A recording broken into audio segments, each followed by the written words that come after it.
Morning breakfast சாப்பிட வந்திருக்கோம். இந்த ஹோட்டலில் பே பண்ணி சாப்பிட்ற மாதிரி தான் வச்சுருக்கோம். 250 பக்து பஃபே தான். என்ன இருக்குன்னு பார்க்கலாம். ரைஸு, ஃப்ரைட் ரைஸு, கொஞ்சம் நூடுல்ஸ், ப்ரொக்கோலி, சிக்கன், சூப்பு,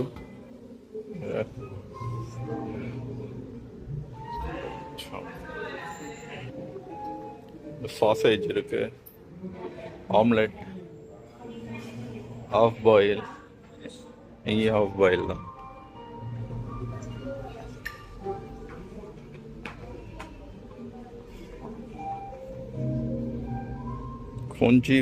கஞ்சி தான்.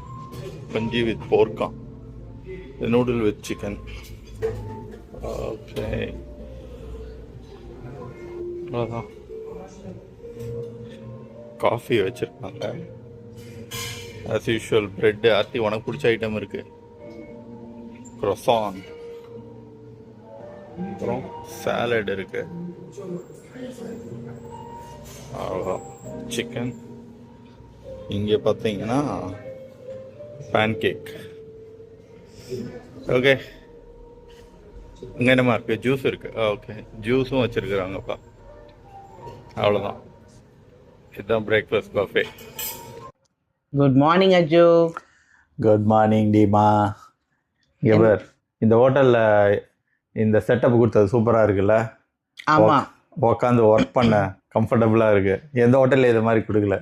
ஒரு டேபிள் சேர் இதுக்குன்னு ஒதுக்கி இது நல்லா ஆஃபீஸ் செட்டப் கரெக்டாக இருக்குது ஒர்க் பண்ண. ஆமாம். சரி, வீக்கெண்டு சூப்பராக போச்சு. ஆமாம். இன்னைக்கு என்ன பிளான்?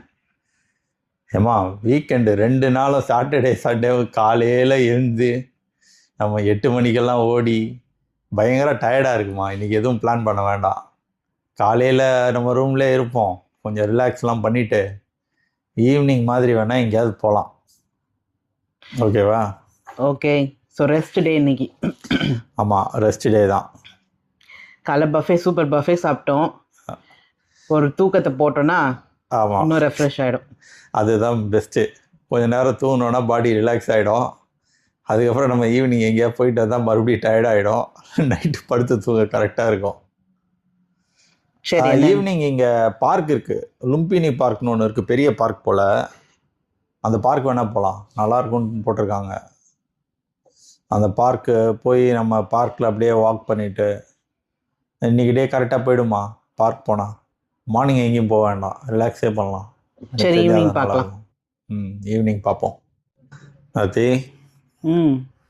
ஆமாம், இந்த ரூம் ஸ்டே எப்படி இருக்கு? இங்கே வந்து 2 days ஆச்சா? 3 days ஆயிடுச்சுமா. 3 days ஆயிடுச்சா? ஆமாம். ஆக்சுவலாக நல்லா தான் இருக்குது. ஓகே தான். ரூம் நல்ல பெருசு. நம்ம வந்து ஸ்டே பண்ணதுலேருந்து இந்த ரூம் தான் நல்ல பெருசு. அது கொஞ்சம் நல்லா இருக்குது. ஏன்னா பெட்லேயே உட்காந்து டீ குடிக்க வேண்டாம். ஸோ இங்கே தனியாக சோஃபா கொடுத்துருக்காங்க. ஸோ அங்கே உட்காந்து குடிக்கலாம். உங்களுக்குமே ஆஃபீஸ் செட்டப் இருக்கிறதுனால சேர் ஆக்சுவலாக கம்ஃபர்டபுளாக இருக்குது, பேக் சப்போர்ட்டோட.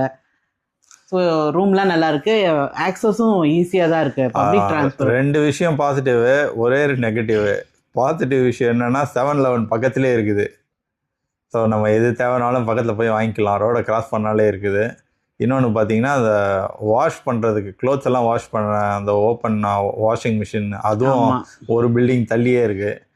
எனக்கு தெரிஞ்சு ஊருக்கு போகிறதுக்கு முன்னாடி இங்கே எல்லாத்தையும் துவைச்சு எடுத்துகிட்டு போயிடலாம். ஊரில் போய் பெருசாக வேலை இருக்காது. அப்படி பண்ணிடலாம். ஊருக்கு போனால் 3 வேலையாக துவைக்கிறோம். இங்கே வந்து பெரிய 20 kg மிஷின்லாம் வச்சுருக்காங்க. ஸோ நம்ம 1 டைம் தான் அது போட்டோம்னா டக்குன்னு எடுத்துடலாம். ட்ரையரும் 20 kg வச்சுருக்காங்க. ஆமாம், ஒரு 1 hour, ½ an hour துவைக்க, ½ an hour ட்ரை பண்ண, அப்படியே வீட்டில் எடுத்துகிட்டு போய் மடித்து வைக்க வேண்டியது தான். நம்மளுக்கும் ஈஸியாக இருக்கும்.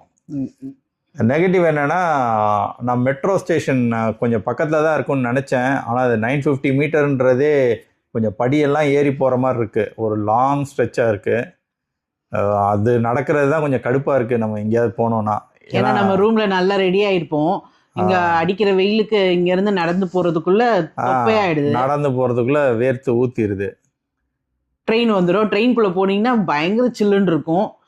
அது ஒரு மாதிரி அந்த வேர்வை சரியாயிடும். ஆனா நம்மளுக்கு அந்த ஃபுல்லா வேர்த்து உடனே ஒரு ஏசி ரூம்குள்ள போனா எப்படி இருக்கும்? அது ஒரு சின்ன டிஸ்கம்ஃபர்ட் இருக்கு. கரெக்ட். இதுதான் அந்த பழைய ஹோட்டலில் மிஸ் பண்ணுறோம். இங்கே பேங்காக்ல ட்ரினிட்டி சிலோம் ஹோட்டலில் தங்கியிருந்தோம். அது ஹோட்டலை விட்டு வெளியில் வந்து சும்மா ஒரு 300 மீட்டர்ஸ் நடந்தாலே மெட்ரோ இருந்தது. ரொம்ப கன்வீனியண்ட்டாக இருந்தது. ஸ்டேஷனும் எல்லா முக்கியமான ஸ்டேஷன் எல்லாம் பக்கம். ஸோ நாங்கள் பெருசாக அலையிற மாதிரியே இல்லை. ஆமாம், அங்கே பஸ் ஃபெசிலிட்டி அதிகம், எல்லாமே நல்லா இருந்தது. ஃப்ரிட்ஜுக்குள்ள வச்ச ஆப்பிள் மாதிரியே தான் இருப்போம். ஆமாம் ஆமாம். ரொம்ப வேர்க்காது. ஸோ வேர்த்தா தானே டயர்ட் ஆயிடுது. வேர்த்தா டீஹைட்ரேட் ஆகிடும், டயர்ட் ஆகிடும். அந்த டே வந்து ஃபுல்லாக என்ஜாய் பண்ண முடியாது. காலையில் இருந்த ஜோஷ் முடியறச்சே இருக்காது. ஆமாம். இந்த மாதிரி இதெல்லாம் அவாய்ட் பண்ணதுனால எங்களுக்கு அங்கே நல்லா இருந்தது ஸ்டே. ஒன்றுமே இங்கே வந்து ஸ்டே பிரச்சனை இல்லை, பட் இது சின்ன சின்ன டிஸ்கம்ஃபர்ட். ஆமாம். வெயிலும் பார்த்தீங்கன்னா நல்லா அடிக்க ஆரம்பிச்சிச்சு. நம்ம ஊரில் சென்னையில் எப்படி அடிக்குதோ அதே அளவுக்கு அடிக்குதுன்னு நினைக்கிறேன். இங்கேயும் கொஞ்சம் தூரம் நடந்தாலே பயங்கர டயர்ட் ஆகுது. மற்றபடி ஓகே, தாய்லாந்து ஓகே தான். நேற்று கூட பேசிட்டு இருந்தோம், அந்த கைடு வந்திருந்தாங்க. ஸோ அவங்களாம் என்ன சொல்கிறாங்கன்னா அன்எக்ஸ்பெக்டட் ஹீட்டு தான் சொல்கிறாங்க. ஏன்னா மார்ச்ல இருந்து தான் வந்து சம்மரம் ஸ்டார்ட் ஆயிடுச்சு. பட் ஓகே தான், நம்ம பார்க்க வேண்டியதெல்லாம் பார்த்தாச்சு. இன்னும் ஒரு 3-4 days தான், அதுக்கும் பேக்கடாக தான் இருக்கும். ஆமாம் ஆமாம், எங்கள் பிளான் கொஞ்சம் பேக்கடாக தான் இருக்குது. கரெக்டாக இருக்கும் 3 நாள். ஆமாம், ஒன்றும் ஸ்டொமக் அப்செட்லாம் எதுவும் இல்லை, அந்த மாதிரி டிஸ்கம்ஃபர்ட்லாம் எதுவும் இல்லை. ஸோ அது வரைக்கும் டச்வுட் எல்லாம் நார்மலாக நல்லாவே போயிட்டு இருக்குது. சரி, ஓகே. ஈவினிங் ஏதாவது பிளானை போட்டு போவோம்.